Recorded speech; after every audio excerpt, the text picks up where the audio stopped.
Welcome to our channel. Please subscribe. I am back with one more recipe, Italian creamy white sauce pasta.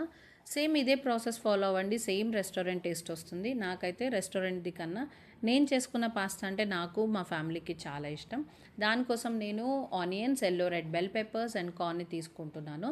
మీరు కావాలనుకుంటే mushrooms and also broccoli add చేసుకోవచ్చు. Depends on your choice. Veggies అన్నిటినీ thin స్లైసెస్గా cut చేసుకోవాలి. Small pieces కన్నా thin స్లైసెస్గా cut చేసుకుంటే తినేటప్పుడు క్రంచీగా తగులుతూ బాగుంటాయి. నెక్స్ట్ మనం పాస్తాని బాయిల్ చేసుకోవాలి. దానికోసం వాటర్లో సాల్ట్ అండ్ ఆయిల్ యాడ్ చేసుకోండి. సో దాట్ ఒకదానికొకటి పాస్తా స్టిక్ అవ్వకుండా ఉంటుంది. అండ్ బాయిల్ అవుతున్నప్పుడు కూడా మధ్యలో తిప్పుతూ ఉండండి. పాస్తా బాయిల్ అవుతున్న టైంలో వేరే ప్యాన్లోకి బటర్ యాడ్ చేసుకొని కట్ చేసి పెట్టుకున్న వెజ్జెస్ అన్నిటిని హై ఫ్లేమ్లో టాస్ చేసుకోవాలి.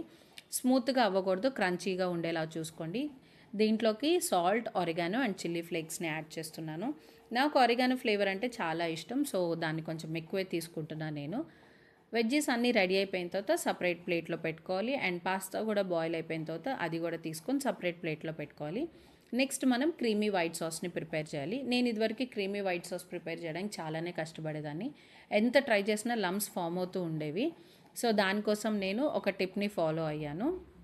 మీరు కూడా ఈ టిప్ని ఫాలో అవ్వండి, వర్కౌట్ అవుతుంది. దానికోసం సపరేట్ బౌల్లో ఫస్ట్ మైదా పిండిని తీసుకొని లమ్స్ లేకుండా వాటర్ కూడా తీసుకొని లిక్విడ్ సొల్యూషన్ వచ్చేలాగా స్మూత్గా మిక్స్ చేసేసుకొని రెడీగా పెట్టుకోండి. నెక్స్ట్ ప్యాన్లోకి బటర్ మెల్ట్ చేసుకొని ఈ మైదా లిక్విడ్ని అండ్ మిల్క్ని యాడ్ చేసుకొని లో ఫ్లేమ్లో పెట్టుకొని కంటిన్యూస్గా తిప్పుతూనే ఉండాలి. హై ఫ్లేమ్లో పెట్టద్దు అండ్ తిప్పడం కూడా మర్చిపోవద్దు, లేదంటే లమ్స్ ఫామ్ అయిపోతాయి. సో అలా తిప్పుతూ ఉన్నప్పుడు కొంచెం సేపటికి దగ్గరకు వచ్చేసి స్మూత్ క్రీమీ టెక్స్చర్ వస్తుంది. మీరు కావాలనుకుంటే జలపినోస్ అండ్ ఆలివ్స్ కూడా యాడ్ చేసుకోవచ్చు. సో ఈ స్మూత్ టెక్స్చర్ వచ్చేసిన తర్వాత మనం రెడీగా పెట్టుకున్న వెజ్జీస్ అండ్ పాస్తాని దీంట్లోకి యాడ్ చేసేసుకొని సాల్ట్ ఒకసారి చెక్ చేసుకొని సాల్ట్ యాడ్ చేసుకొని కావాలనుకుంటే అండ్ ఆరిగానో చిల్లీ ఫ్లేక్స్ని అగైన్ యాడ్ చేసుకోండి, బాగుంటుంది. అండ్ నేను ఇక్కడ చీజ్ కూడా యాడ్ చేస్తున్నాను. సో అంతే, వెరీ సింపుల్. సేమ్ రెస్టారెంట్ లాగా క్రీమీ టెక్స్చర్తో వైట్ సాస్ ప్రిపేర్ అయిపోతుంది. నాకైతే అన్నీ ఇట్లా ఇంట్లో చేసేసుకొని సేమ్ రెస్టారెంట్ టేస్ట్ వస్తుంటే అసలు ఎప్పుడైనా రెస్టారెంట్ ఆర్ హోటల్స్కి వెళ్ళినప్పుడు ఏం ఆర్డర్ చేసుకోవాలో కూడా తెలియట్లా.